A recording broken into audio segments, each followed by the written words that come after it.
അശോകൻ ചെരുവിൽ നമ്മളോടൊപ്പം ടെലിഫോൺ ലൈനിലുണ്ട്. ശ്രീ അശോകൻ ചെരുവിൽ, നഷ്ടം എന്നത് നമ്മൾ വാക്കാൽ പലപ്പോഴും പറയാറുണ്ട്, പക്ഷേ നമുക്കിനി അത് ബോധ്യപ്പെടാൻ പോകുന്നത് ഈ അസാന്നിധ്യം കൊണ്ടായിരിക്കുമെന്ന് തോന്നുന്നു. ഏറ്റവും സങ്കടകരമായിട്ടുള്ള ഒരു കാര്യം, അദ്ദേഹം പ്രായമൊക്കെ ആയെങ്കിൽ പോലും വളരെ സജീവമായിരുന്ന ഒരു സന്ദർഭത്തിലാണ് അദ്ദേഹം നമ്മളെ വിട്ടുപോയതെന്നത്. ഇപ്പോ ഞാൻ പലപ്പോഴും പല മീറ്റിങ്ങുകളിലും അദ്ദേഹവുമായി ഒന്നിച്ച് പോകാറുണ്ട്. അതുപോലെ തന്നെ അദ്ദേഹത്തിന്റെ വീട്ടിലും പോകാറുണ്ട്.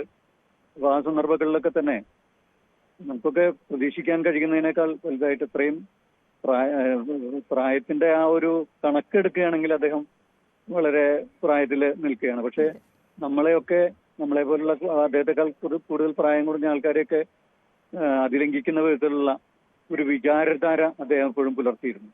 ഒരു ജനാധിപത്യ ബോധവും അതുപോലെ തന്നെ അതൊക്കെ വളരെ കൃത്യമായി പറയാൻ അദ്ദേഹത്തിന് കഴിഞ്ഞിട്ടുണ്ട്. ആ സന്ദർഭത്തിൽ അവസാന കാലഘട്ടങ്ങളിൽ അദ്ദേഹത്തിനുണ്ടായിരുന്ന ഒരു ചെറിയ പരിമിതി അദ്ദേഹത്തിന് വേണ്ടത്ര രീതിയിൽ വായിക്കാൻ കഴിഞ്ഞിരുന്നില്ല എന്നുള്ളത് മാത്രമാണ്. എന്നാലും അദ്ദേഹം വായിച്ച് കേൾക്കുമായിരുന്നു എന്നാണ് ഞാൻ വിചാരിക്കുന്നത്. പ്രസംഗവേദിയിൽ അദ്ദേഹത്തെ ചിലപ്പോൾ ഒന്ന് കൈപിടിച്ച് കൊണ്ടുപോയി നിർത്തി കഴിഞ്ഞാൽ പിന്നെ അദ്ദേഹത്തിന്റെ ആ ഒരു വിശകലന രീതിയും വളരെ ചിരപരിതമായ, മലയാളത്തിന് ചിരപരിതമായ സാഹിത്യത്തിന്റെ ആ ഒരു മനോഹരമായ വിശകലനം അങ്ങോട്ട് വിടർത്തുകയായി. അതിങ്ങനെ ഒരു തട്ടും തടവില്ലാതെ അത് അങ്ങനെ മുന്നോട്ട് പോകുന്നു. പ്രായം ഒന്നും തന്നെ ആ വിചാരധാരയെ ഒരു നിലയ്ക്കും ബാധിച്ചിരുന്നില്ല. സ്വത്തിൽ അദ്ദേഹത്തിന്റെ ആ പെട്ടെന്ന് ആ ഒരു നിമിഷം പോലും ഒരു ഇടവേള പോലും ഇല്ലാതെ അദ്ദേഹം പോയി എന്നുള്ളത് നമ്മളെ സങ്കടപ്പെടുത്തി. വളരെ ചെറുപ്പകാലത്ത് തന്നെ അദ്ദേഹത്തെ കാണാനായിട്ട് എനിക്ക് അവസരം ഉണ്ടായിട്ടുണ്ട് വാസ്തവത്തിൽ. കാരണം എന്ന് വെച്ച് കഴിഞ്ഞാൽ ഇരിങ്ങാലക്കുടയാണ് എന്റെ വീട്. അപ്പോ അവിടെ CR കശിവൻ വൈദ്യർ അദ്ദേഹത്തിന്റെ വലിയ അടുത്ത സുഹൃത്തായിരുന്നു. അപ്പോൾ വൈദ്യരെ കാണാൻ വേണ്ടിയിട്ടും അതുപോലെ തന്നെ വൈദ്യർ നടത്തുന്ന കുറെ ഒട്ടുമാര് സാംസ്കാരിക പരിപാടികൾ അദ്ദേഹം വൈദ്യര് ആ കാലഘട്ടത്തിൽ നടത്തിയിരുന്നു.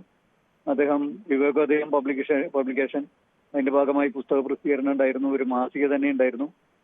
അപ്പൊ അതിലൊക്കെ തന്നെ മാഷായിരുന്നു അതിന്റെ ഒരു ഉപദേശകൻ. മാഷായിരുന്നു അതിന്റെ ഒരു ഉപദേശകൻ. അപ്പോൾ അദ്ദേഹം നിരന്തരമായിട്ട് വരുമായിരുന്നു. അപ്പോൾ ഞാൻ അവിടെ ഒരു സ്കൂളിലാണ് പഠിച്ചിരുന്നത്, ഈ കൈശുമേതര മാനേജ്മെന്റ് ഉള്ളത്. അപ്പൊ ആ സ്കൂളിലും അദ്ദേഹം വരുമായിരുന്നു. അപ്പൊ അദ്ദേഹത്തിന്റെ കൂടെ അന്ന് M. ഗോവിന്ദൻ വരും, തോമസ് മാത്യു സാറുണ്ടാവും. അപ്പൊ അവരൊക്കെ ഒന്നിച്ചിരുന്ന് വർത്താനം പറയുമ്പോൾ ഞങ്ങൾ കുട്ടികൾ അവിടെയൊക്കെ ചുറ്റുവട്ടത്ത് പോയിരുന്ന അതൊക്കെ കേൾക്കുന്ന ഒരു അതിൽ ഇടപെട്ടിട്ടില്ല, അവരുടെ അപ്പുറത്തുനിന്ന് കേൾക്കുന്ന ഒരു സമ്പ്രദായമൊക്കെ ഉണ്ടായിരുന്നു. അദ്ദേഹത്തിന്റെ ശ്രീനാരായണ ഗുരു എന്ന് പറയുന്ന ആ ഒരു മഹത്തായിട്ടുള്ള ഗ്രന്ഥം അത് ഇരിങ്ങാലക്കുട വെച്ചാണ് പ്രകാശനം ചെയ്തത്. എനിക്ക് തോന്നുന്നു ആദ്യത്തെ പതിപ്പ് കേശവമേതര വിവേകോദയം പബ്ലിക്കേഷൻസ് ആണ് അത് പ്രസിദ്ധീകരിച്ചതെന്ന് തോന്നുന്നു. അത് ആ പുസ്തക പ്രകാശന ചടങ്ങും ഞങ്ങൾക്ക് കാണാനായിട്ട് അവസരം ഉണ്ടായിട്ടുണ്ട്. ഈ ശ്രീനാരായണ ഗുരു എന്ന് പറയുന്ന കൃതി വാസ്തവത്തിൽ എന്നെ സംബന്ധിച്ചിടത്തോളം എന്റെ വായനയുടെ ഘട്ടത്തിൽ ഒരു വലിയ വഴിത്തിരിവുണ്ടാക്കിയ കൃതിയാണ്. കാരണം എന്ന് വെച്ച് കഴിഞ്ഞാൽ ശ്രീനാരായണ ഗുരുവിനെ കുറിച്ചൊക്കെ നമ്മൾ ധാരാളം കേട്ടിട്ടുണ്ട്. നമ്മളൊക്കെ വീടുകളിലൊക്കെ തന്നെ ചർച്ചാ വിഷയമായിരുന്ന ആളാണ്. ധാരാളം ഗുരുമന്ദിരങ്ങളും അതുപോലെ തന്നെ ആഘോഷങ്ങളും അതുപോലെ നമ്മുടെ ചതയ ദിനാഘോഷം ഇത്തരത്തിലുള്ള സംഗതികളൊക്കെ തന്നെ സമാധി പിന്നെ ഇങ്ങനെ തോരണങ്ങളും മഞ്ഞക്കൊടികളും ഒക്കെ ആയിട്ട് നമ്മൾ ധാരാളം കണ്ടിട്ടുണ്ട്. പക്ഷെ ഗുരു എന്ന ആശയ പ്രപഞ്ചത്തിലേക്ക്, ആ ജീവിതത്തിന്റെ ആ മഹത്തായിട്ടുള്ള സന്ദേശത്തിലേക്ക് എന്നെ പോലുള്ള ആളുകളെയൊക്കെ തന്നെ കൊണ്ടെത്തിക്കുന്നില്ല. അതായത് ആ കാലഘട്ടത്തിനൊക്കെ ശേഷം ജനിച്ച, കേരളപ്പിറവിക്കൊക്കെ ശേഷം ജനിച്ച ഒരു തലമുറയെ കൊണ്ടുവന്നെത്തിക്കുന്നതിൽ ഏറ്റവും വലിയ പങ്ക് വഹിച്ചിട്ടുള്ളത് ശ്രീനാരായണ ഗുരു സ്വാമിയുടെ മാഷ ജീവചരിത്രമാണ്. അത് അതിന്റെ എത്ര ഹൃദ്യമായ ഭാഷയിലാണ് അദ്ദേഹം അത് എഴുതിയിട്ടുള്ളത്. കാരണം നാരായണ ഗുരു അത്രമാത്രം ശരിയായ രീതിയിൽ മാഷയുടെ മനസ്സിന്റെ അകത്തേക്ക് കയറി പറ്റിയിട്ടുണ്ട്. ആ പശ്ചാത്തലവും അദ്ദേഹം ജീവിച്ച പശ്ചാത്തലവും ഓരോ സന്ദർഭത്തെയും കാവ്യമനോഹരം എന്ന് തീർത്തും പറയാവുന്ന ഒരു ഭാഷയിലാണ് ആ കൃതി എഴുതിയിട്ടുള്ളത്. അത് മാഷയുടെ ഒട്ടാറ് ജീവചരിത്ര കൃതികളൊക്കെ തന്നെ നമുക്ക് ഒരുപക്ഷെ മലയാള ജീവചരിത്ര ശാഖയ്ക്ക് ഇത്രയേറെ സംഭാവനകൾ ഓരോ വ്യക്തിയെ സംബന്ധിച്ചും അദ്ദേഹം ഒരു സാഹിത്യകൃതി പോലെ ഓരോ ജീവിതം നമ്മുടെ മുന്നിൽ തുറന്നു വെക്കുകയാണ്. അതിപ്പോ ചങ്ങമ്പുഴ കൃഷ്ണപിള്ളയെ പറ്റിയാണെങ്കിലും PK ബാലകൃഷ്ണനെ പറ്റിയാണെങ്കിലും അങ്ങനെ ആരെപ്പറ്റി അദ്ദേഹം എഴുതിയിട്ടുണ്ടോ അവരുടെ എല്ലാം ജീവിതം ഒരു സാഹിത്യ സൃഷ്ടിയായി നമ്മുടെ മുന്നിൽ അവശേഷിക്കുകയാണ്. അങ്ങനെ അത്രയേറെ ജീവചരിത്ര മേഖലയിലേക്ക് ശ്രദ്ധിച്ച മറ്റൊരു എഴുത്തുകാരനും ഉണ്ടായിട്ടുണ്ടാവില്ല. തീർച്ചയായിട്ടും. അതായത് എന്ന് വെച്ച് കഴിഞ്ഞാൽ കേവലം സാങ്കേതികമായിട്ടൊരു ജീവചരിത്രം എഴുതുകയല്ല അദ്ദേഹം ചെയ്യുന്നത്.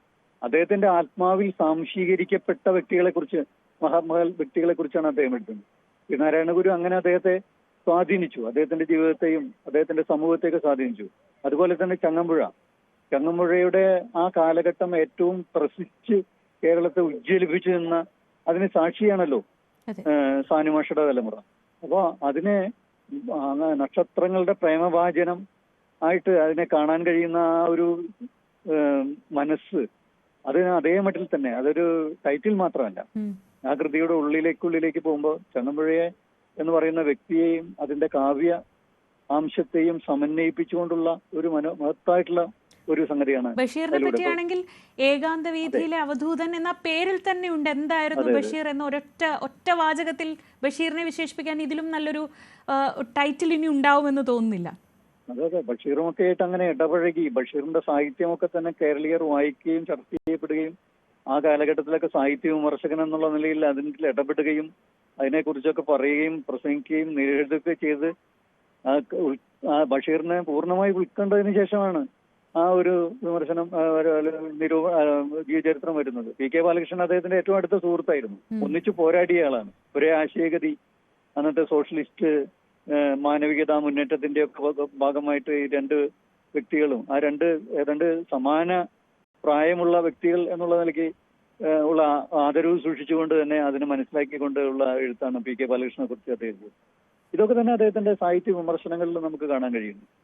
ഇതിനൊക്കപ്പുറത്ത് ഒരു വിവാദങ്ങളിലും ഭാഗഭാക്കാവാതെ ഒരു സാംസ്കാരിക കേരളം ഒരുപോലെ ഒരാളെ ചേർത്ത് നിർത്തുക അല്ലെങ്കിൽ സർവാദരണീയനായി ഒരാളെ കാണുക എന്നൊക്കെ പറയുന്നത് വല്ലപ്പോഴും മാത്രം സംഭവിക്കുന്ന ഒരു അത്ഭുതമായി വേണം കാണാൻ. കാരണം നമ്മൾ അത്രയേറെ അഭിപ്രായങ്ങളുള്ള ജനതയാണല്ലോ. അങ്ങനെ നോക്കുമ്പോൾ അങ്ങനെ ഒരു ജീവിതം, സാർത്ഥക ജീവിതം എന്ന് പറയുന്ന ഒരു സ്വപ്നമായി തന്നെ അവശേഷിക്കും ഇനി എല്ലാവർക്കും, അല്ലേ?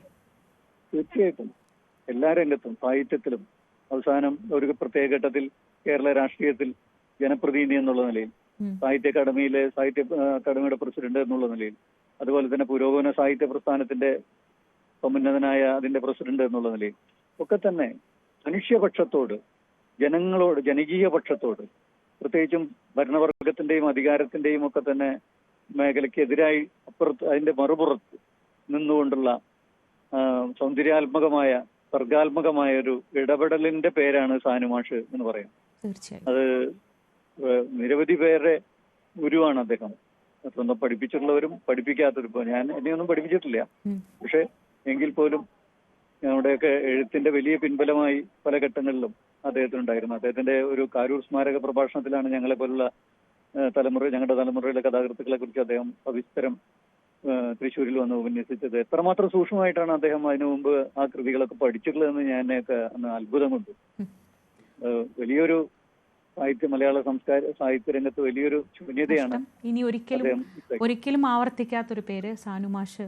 അങ്ങനെയായിരുന്നു. ഏറ്റവും പുതിയ തലമുറയിലെ ആളും മാഷിനൊപ്പമുള്ളവരും എല്ലാവരും ഒരേപോലെ സാനുമാഷ് എന്ന് മാത്രം വിളിച്ചിരുന്ന പ്രൊഫസർ M.K. സാനു, കേരളത്തിൻ്റെ ഏറ്റവും സർവാദരണീയരായ സാഹിത്യ വിമർശകരിൽ, നിരൂപകരിൽ, എഴുത്തുകാരിൽ ഒരാളായ സാനുമാഷിൻ്റെ വിയോഗ വാർത്തയാണ് ഈ സമയം വരുന്നത്.